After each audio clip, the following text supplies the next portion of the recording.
Palavra da Verdade, com Hernandes Dias Lopes. Meus amados, vamos abrir a palavra de Deus no primeiro livro de Samuel, capítulo 28. Primeiro livro de Samuel, capítulo 28.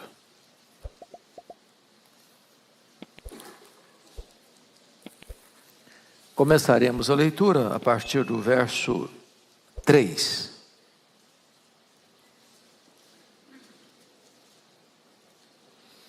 Está escrito assim: já Samuel era morto, e todo Israel o tinha chorado e o tinha sepultado em Ramá, que era a sua cidade. Saul havia desterrado os médiuns e os adivinhos. Ajuntaram-se os filisteus e vieram acampar-se em Sunem. Ajuntou Saul a todo o Israel e se acamparam em Gilboa. Vendo Saul o acampamento dos filisteus, foi tomado de medo, e muito se estremeceu o seu coração. Consultou Saul ao Senhor, porém o Senhor não lhe respondeu, nem por sonhos, nem por Urim, nem por profetas. Então disse Saul a seus servos: apontai-me uma mulher que seja médium, para que me encontre com ela e a consulte. Disseram-lhe os seus servos: há uma mulher em Endor que é médium. Saul disfarçou-se, vestiu outras roupas e se foi, e com ele 2 homens. E de noite chegaram a mulher e lhe disse: peço-te que me adivinhes pela necromancia e me faça subir aquele que eu te disser. Respondeu-lhe a mulher: bem sabes o que fez Saul, como iluminou da terra os médiuns e adivinhos, porque pois me armas cilada a minha vida para me matares.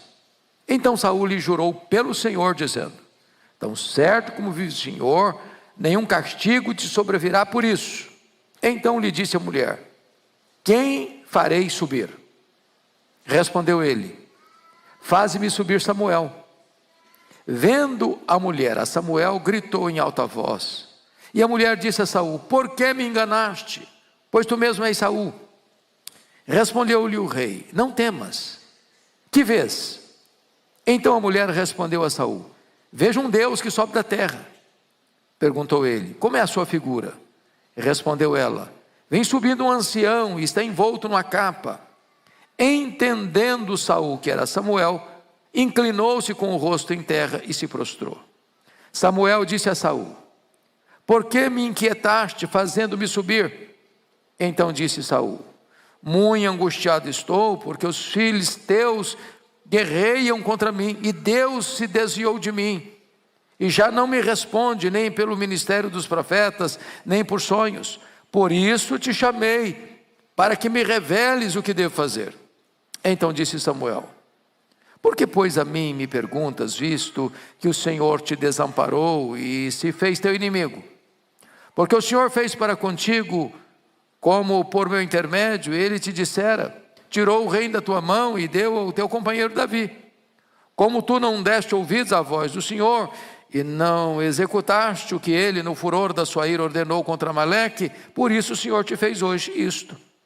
O Senhor entregará também a Israel contigo nas mãos dos filisteus, e amanhã tu e teus filhos estareis comigo, e o acampamento de Israel o Senhor entregará nas mãos dos filisteus. De súbito caiu Saul estendido por terra e foi tomado de grande medo por causa das palavras de Samuel. E faltavam-lhe as forças, porque não comera pão todo aquele dia e toda aquela noite. Aproximou-se de Saul a mulher e, vendo assaz perturbado, disse-lhe: eis que a tua serva deu ouvido à tua voz, e arriscando a minha vida, atendi às palavras que me falaste. Agora, pois, ouve também tu as palavras da tua serva, e permite que eu ponha um bocado de pão diante de ti, come, para que tenhas forças e te ponhas a caminho. Porém ele recusou e disse: não comerei. Mas os seus servos e a mulher o constrangeram, e atendeu, levantou-se do chão e se assentou no leito. Até aqui. Bom, eu quero hoje, irmãos, tratar de um assunto polêmico, que à luz desse texto não tem consenso no meio evangélico, protestante, mas um assunto assaz importante para que tenhamos clareza, mormente nos dias em que vivemos. O Dr. Mark Bubeck escreveu um livro na década de 90 chamado Reavivamento Satânico. E ele escreveu esse livro na realidade americana, mas também retratando a questão do Brasil por uma onda mística que percorreu o Brasil e ainda percorre até hoje, com Paulo Coelho, políticos, cantores, artistas, numa corrida atrás de búzios, de tarôs, de cristais, de médiuns, consultando esse mundo espiritual. E sobretudo na questão da necromancia. Necromancia é uma palavra técnica que significa consultar os mortos. Como se houvesse uma conectividade entre os que já morreram e os que estão vivos. Como se os que estão vivos pudessem consultar os que já morreram para receber deles alguma orientação ou alguma mensagem do além. O que a Bíblia proíbe peremptoriamente. A Bíblia não abre espaço, nem credibiliza a questão dos vivos consultar os mortos. Deus proíbe isso. Isso é um engano, isso é um engodo. Está lá em Deuteronômio 18, 9 a 14, Isaías 8, 19 e 20. Mormente, esta é a alma dessa ideia espiritualista.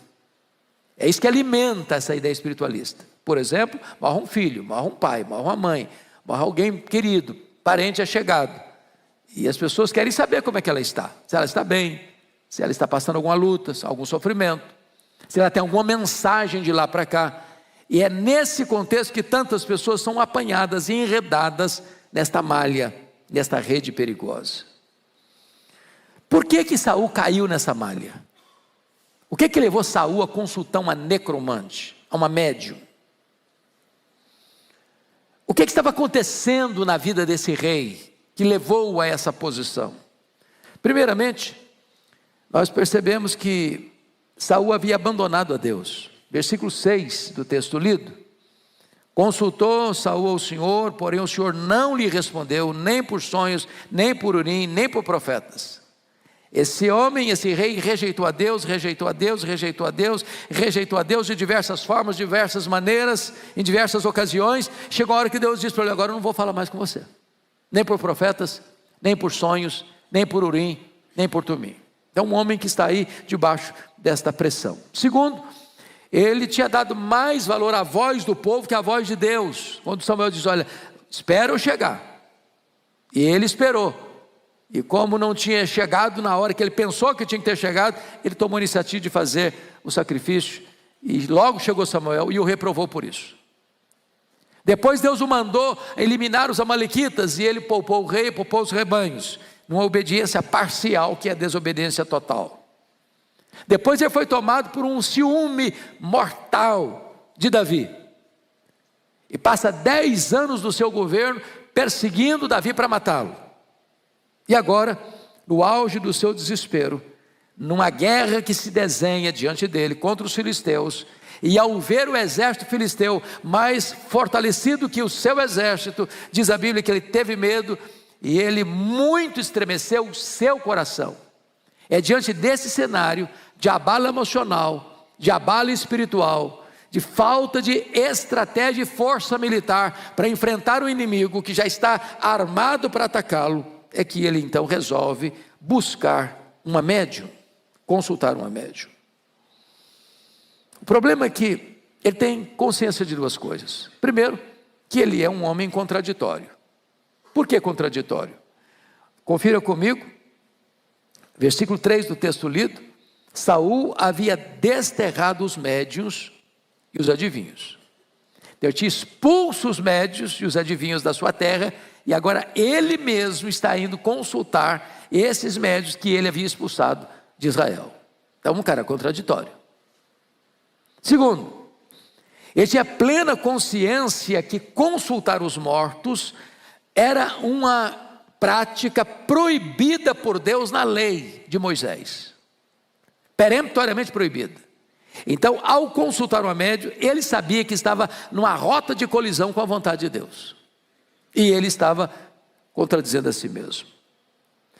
Como é que estava esse camarada para que a consulta aos mortos pudesse levá-lo a esse caminho de sugestionamento. Primeiramente, ele estava vivendo uma profunda falência espiritual, porque Deus não falava mais com ele. E eu vou lhes dizer que não tem crise maior na vida de um ser humano que Deus chegar ao ponto de dizer: agora eu vou entregar você a você mesmo. É isso que aconteceu com ele. É isso que Paulo demonstra lá em Romanos capítulo 1. Deus chega para o camarada que está desobedecendo reiteradamente a palavra de Deus. Deus diz: então agora faça o que você quiser, colha o que você plantou, experimente o que você deseja. Esse é o risco maior. Segundo, Saul estava no meio de uma crise psicológica avassaladora. O versículo 5 nos informa: vendo Saul o acampamento dos filisteus, foi tomado de medo e muito se estremeceu o seu coração. Então um camarada abalado emocionalmente, psicologicamente, completamente confuso, perturbado. Ele está em crise espiritual, ele está em crise emocional, ele está em crise psicológica. Mas ainda, ele está vivendo uma espécie de esgotamento físico. Olha comigo o versículo 20 desse texto. Está escrito assim, parte B: e faltavam-lhe as forças, porque não comera pão todo aquele dia e toda aquela noite. Um camarada que está debaixo de opressão espiritual, de confusão psicológica, com as forças físicas completamente debilitadas, é um camarada sugestionado a ver e crer aquilo que é perigoso para a sua vida. Então, eu gostaria que nós pudéssemos ainda olhar algumas tensões de quem se envolve com a necromancia. Primeiro, é que ele age contra a sua consciência. Toda vez que um cidadão age contra a sua consciência, ele está numa crise medonha. Porque o homem é regido por aquilo que ele crê. Assim como o homem crê, assim ele é. Para ele ter expulsado os médiuns, adivinhos de Israel, é porque ele tinha certeza de que as práticas desses médiuns não era compatível com a palavra de Deus, com a verdade de Deus, que ele no começo professava. Então é um cidadão que está vivendo uma própria crise de consciência. Ele torna-se mais do que isso, ele se torna um tolo também. Olha o versículo 8 comigo. Saul disfarçou-se, vestiu outras roupas e se foi, e com ele 2 homens. De noite, chegaram à casa da mulher: peço-te que me adivinhes pela necromancia e me faça subir aquele que eu te disser. O problema de Saul se disfarçar era um só. No capítulo 9, versículo 2, e no capítulo 10, versículo 23, diz que ele era o cara mais alto de Israel. Então ele era uma figurinha carimbada. Ele era rei. Ele aparecia no Jornal das 8 toda noite. A fotografia dele era estampada nos tabloides de Israel. Então qualquer criança, qualquer pessoa no território de Israel sabia identificar quem era Saul. Então quando o camarada começa a entrar pelas veredas sinuosas do pecado, ele perde a habilidade de pensar com clareza. A mente fica turva, ele se torna tolo. Mais do que isso, Saul perde completamente o temor de Deus.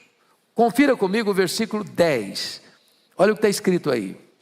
Então Saul lhe jurou pelo Senhor, dizendo: tão certo como vive o Senhor, nenhum castigo te sobrevirá por isso. Ou seja, agora ele acha que ele está no controle. A mulher diz: olha, eu estou perdida, porque Saul mandou expulsar. Agora você vem me consultar, você está querendo me enganar, você está querendo me expor, você está querendo que eu seja levado à morte. Diz: não, fica tranquila. E ele jura em nome de Deus, que a prática dela de consultar os mortos não vai ter consequência para ela. Mas quem lhe deu essa autoridade? Quem disse para ele que ele pode jurar em nome de Deus que nada vai acontecer com aquele que transgride a palavra de Deus? De onde ele tirou essa autoridade? Que promessa é essa que ele está fazendo que ele não tem poder para cumpri-la? Então esse camarada faz esse argumento, usa esse argumento, porque perdeu o quê? Perdeu o temor de Deus. Terceiro, Saul age com insolência. Olha o versículo 8 de novo. Peço-te que me adivinhes pela necromancia e me faças subir aquele que eu te disser. Te disser. E quando ela perguntou, quem é que você quer que eu faça subir? Versículo 11. Respondeu ele, faz-me subir Samuel. Agora veja você uma coisa, vamos entender isso aqui. A Bíblia fala que Samuel, enquanto profeta de Deus, vivo, convivendo com Saul, afastou-se de Saul. Em vida. Agora pense comigo. Samuel se uniria a Saul depois de morto? Se em vida ele se afastou dele?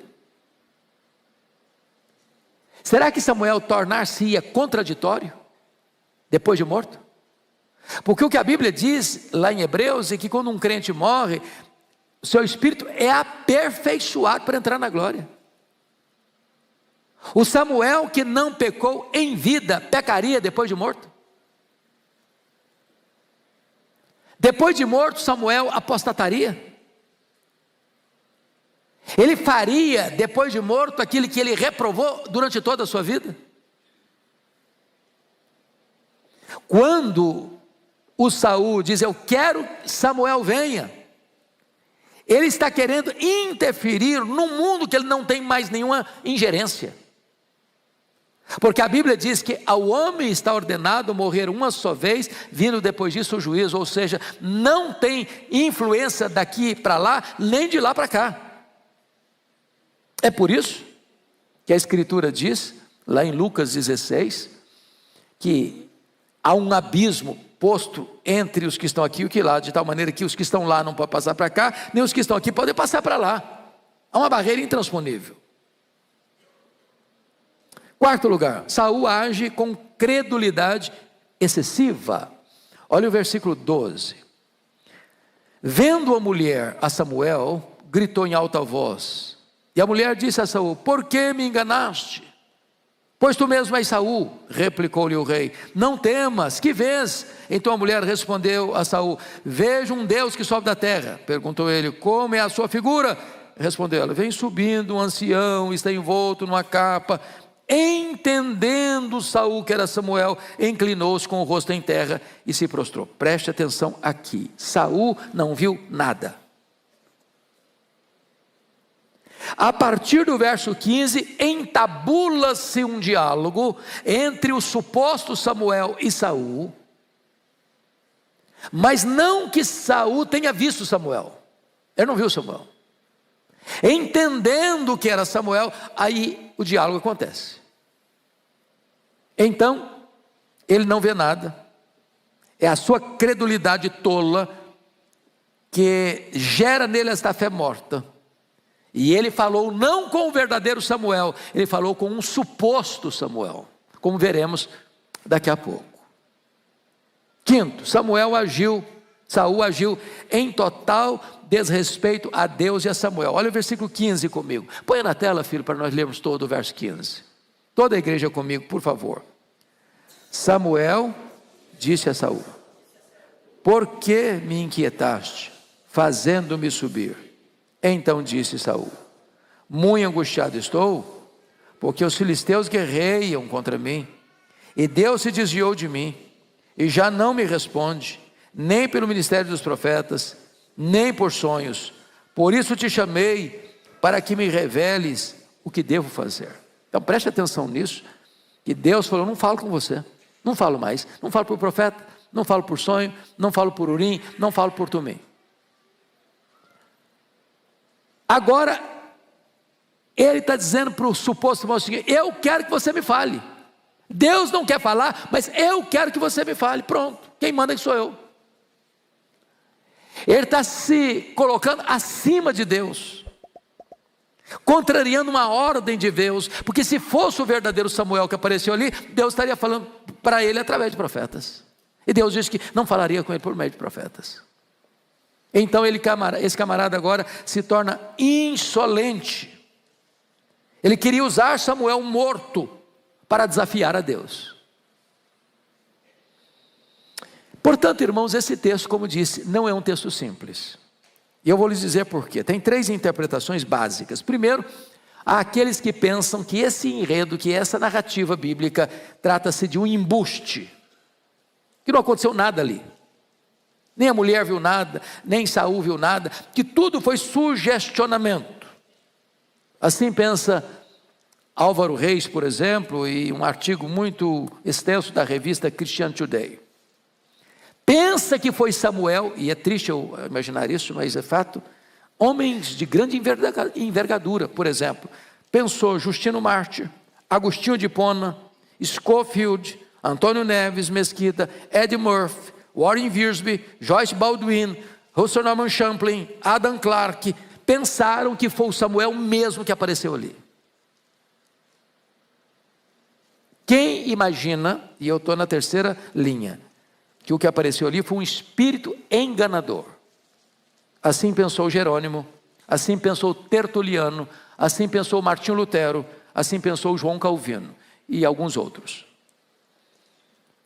O nosso entendimento à luz do texto é que de fato aconteceu um fenômeno ali. Não do verdadeiro Samuel, mas de um espírito enganador. E eu gostaria depois de levar os irmãos então a essa conclusão. Então vamos lá. Primeiro argumento.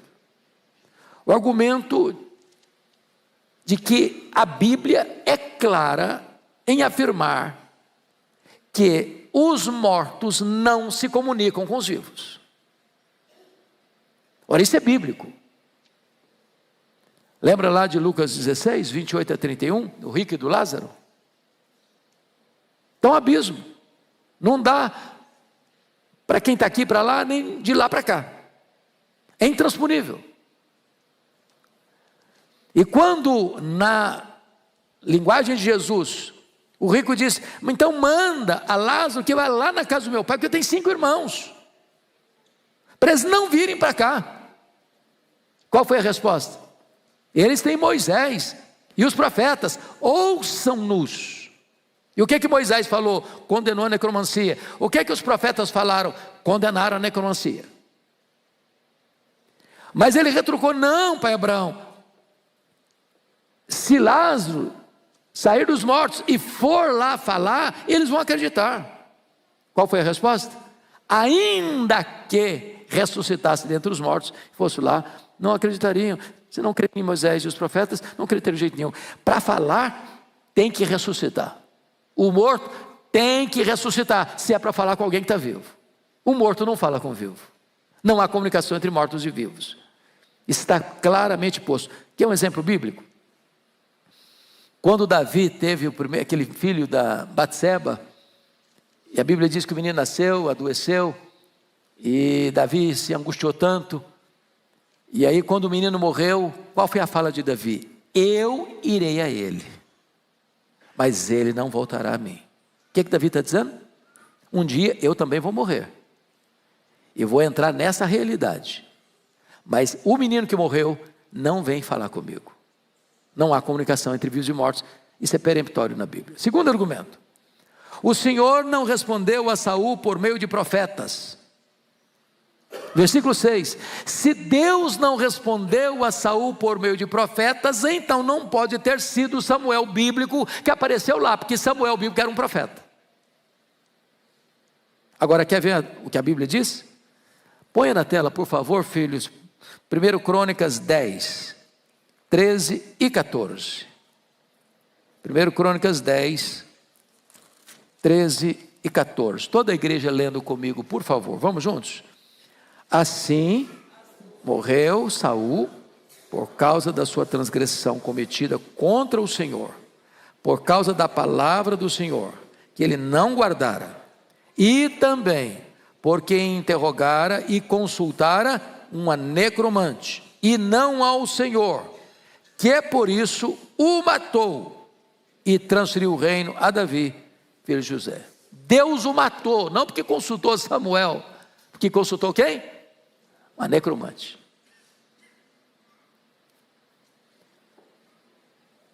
Então, entendamos mais um argumento. o argumento de que não há mudança de atitude depois da morte. O que a Bíblia diz? Se um camarada morreu na impiedade, ele ressuscita para a ressurreição do juízo. Se ele morreu piedoso, ele ressuscita para a ressurreição da vida. Agora, é impossível que alguém morreu piedoso e depois da morte ele se desvie. Porque se Samuel for um homem de Deus, e ele foi, ele dá um testemunho diante da nação, no final da vida, dizendo: se alguém tem alguma coisa contra mim, que eu roubei um boi, que eu peguei o dinheiro público, que eu enfiei a mão no erário público, que eu fui desonesto, pode me mostrar, eu estou aqui diante da nação. Todo mundo testemunhou que ele era um cara reto, íntegro, honesto, piedoso.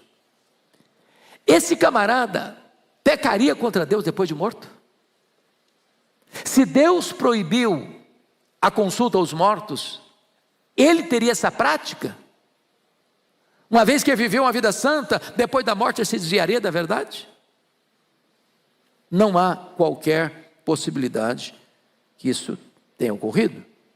Quarto argumento: uma pessoa salva não pode se corromper depois da morte. Isso é óbvio, porque morrer é partir para estar com Cristo, é deixar o corpo e habitar com o Senhor.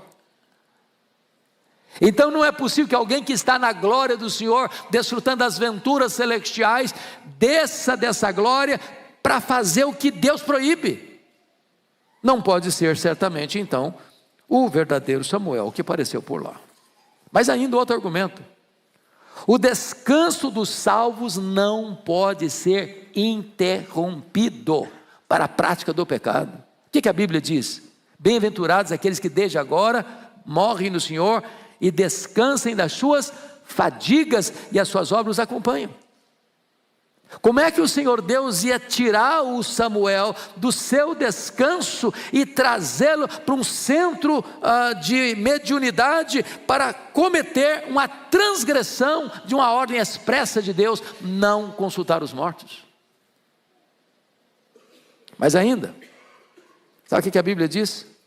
Que os que praticam a necromancia não serão salvos. Está claramente posto. Deixa eu só ler um texto para vocês, e esse eu acho que é suficiente. Isaías 8, põe na tela, filho, por favor. Isaías 8, 19 e 20. Vamos todos ler esse texto, toda a igreja comigo. Quando vos disserem: consultai os necromantes e os adivinhos, que cheireiam e murmuram, acaso não consultará o povo ao seu Deus? A favor dos vivos se consultarão os mortos? A lei e ao testemunho, se eles não falarem desta maneira, jamais verão a alva. Está claro, absolutamente claro. É impossível que alguém veja a salvação de Deus se permanecer na prática da necromancia, da consulta aos mortos. Agora, por favor, observe isso. Sétimo argumento: os salvos estão no céu e não no abismo. Preste atenção nisso. O que acontece com um ser humano quando ele morre? O ser humano é composto de quê? De um corpo físico, material, e de uma alma, ou espírito, imaterial. O que é morte física? Morte física é quando a alma se desprende do corpo, porque o corpo é pó, foi feito pó, volta ao pó. O espírito, que não é material, é espiritual, volta para Deus. Então preste atenção no argumento. Se tivesse comunicação com os mortos, quem é que apareceria? É o defunto que foi sepultado? Ou é o espírito da pessoa? Porque o corpo que vira cadáver se decompõe na terra. Se decompõe na terra. Então, se tivesse que aparecer, o que apareceria? Seria o corpo ou seria o espírito de Samuel? Bom, teria que ser o espírito dele. Bom, mas outra pergunta: se é o espírito dele, onde estaria o espírito dele? Embaixo ou em cima? Eu pergunto a vocês, onde Jesus está hoje? No túmulo? Ele ressuscitou. Quando ele morreu, o que ele disse para o Pai? Pai, nas tuas mãos entrego meu espírito. Então notem que a pergunta já retrata que o verdadeiro Samuel não apareceu ali, porque quem você quer que eu faça subir? Ora, se é para subir, porque está lá embaixo, está no abismo. Mas o verdadeiro Samuel não estava no abismo. O verdadeiro Samuel estava lá em cima, estava na glória, estava no céu. Irmãos amados, a Bíblia diz que todos aqueles que já morreram, desde Abel, salvos, já estão reinando com Cristo. E não é no abismo, é no céu. Então vejam vocês que esse aqui não é o verdadeiro, porque olha o versículo 11 comigo. Então lhe disse a mulher: quem te farei subir? Respondeu ele: faz-me subir, Samuel. Teria que ser: quem farei descer? Não é subir. O Samuel verdadeiro não está embaixo, está em cima. Outro argumento, está claro, ele não viu Samuel. Agora eu quero chamar a sua atenção para o verso 15. Quando ele entende que é Samuel, entendendo Saul que era Samuel, versículo 15, Samuel disse a Saul. A palavra disse aqui do verso 15 é a palavra no hebraico que significa ventríloco. Você já viu o ventríloco? A pessoa fala pelo canto da boca, como se fosse outra pessoa falando. Então quem está falando aqui é um ventríloco, não é o Samuel verdadeiro. É um fajuto substituto do verdadeiro Samuel. Mas o argumento mais arrasador, para provar que não é Samuel, o bíblico que apareceu aqui, é que as profecias do falso Samuel não se cumpriram. A Bíblia diz que quando um profeta profetiza e o que ele falou não se cumprir, ele é um falso profeta. Ele não é digno de confiança. E o que aconteceu? O que aconteceu? Então vamos ver. Primeiro, a profecia falha quanto ao tempo. Versículo 19. O Senhor entregará também Israel contigo nas mãos dos filisteus, e amanhã tu e teus filhos estareis comigo. O que é amanhã, gente? Bom, se falar amanhã num futuro incerto, todo mundo vai morrer numa amanhã. Então, não quer dizer nada. Mas se o amanhã é o dia depois de hoje, e o dia anterior de depois de amanhã, então a profecia não se cumpriu, porque não foi no outro dia que ele morreu. Então falhou quanto ao tempo. Segundo, falhou quanto aos fatos.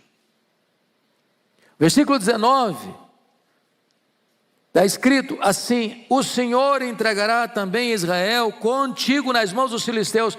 Na verdade, o Saul matou a si mesmo. Ele ceifou a sua própria vida. Então errou quanto aos fatos. Terceiro, falhou em relação às pessoas.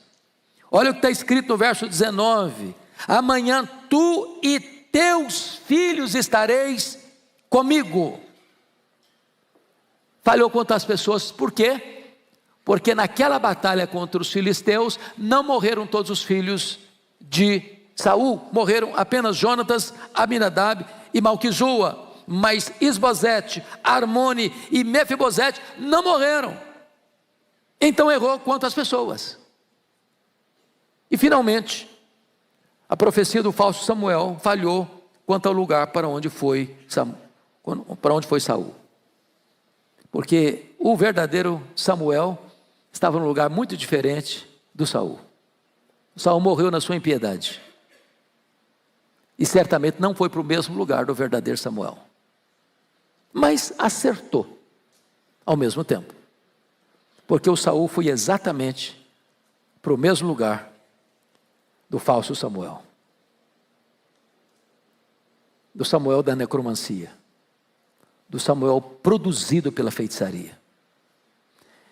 Irmãos amados, o que eu gostaria de dizer a vocês é que nós precisamos nos acautelar, porque esse tipo de crendice prática está instalado hoje nos altos comandos da nação.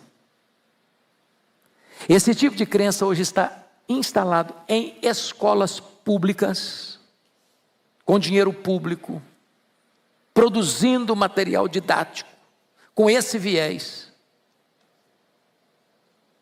Quando nenhum viés deveria ser tratado.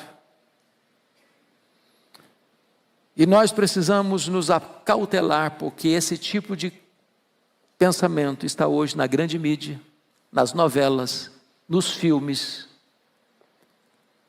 até mesmo na arte da diversão infantil, dos grandes parques mundiais. E os pais precisam ficar atentos e apercebidos. Eu estou convencido de que a melhor maneira de olhar para esse texto não é ver apenas um mero embuste, não aconteceu nada. E eu estou convencido de que pensar que foi o verdadeiro Samuel é um equívoco gritante, não obstante ter pessoas de grande envergadura espiritual defendendo essa tese. Eu estou convencido de que o melhor entendimento desse texto é entender que ali sim surgiu um falso Samuel, um Samuel produzido pela feitiçaria, que deve receber todo o nosso repúdio e a nossa rejeição.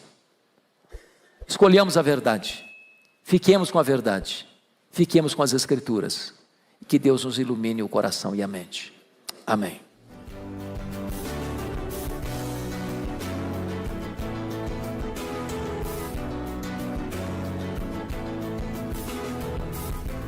Palavra da Verdade, com Hernandes Dias Lopes.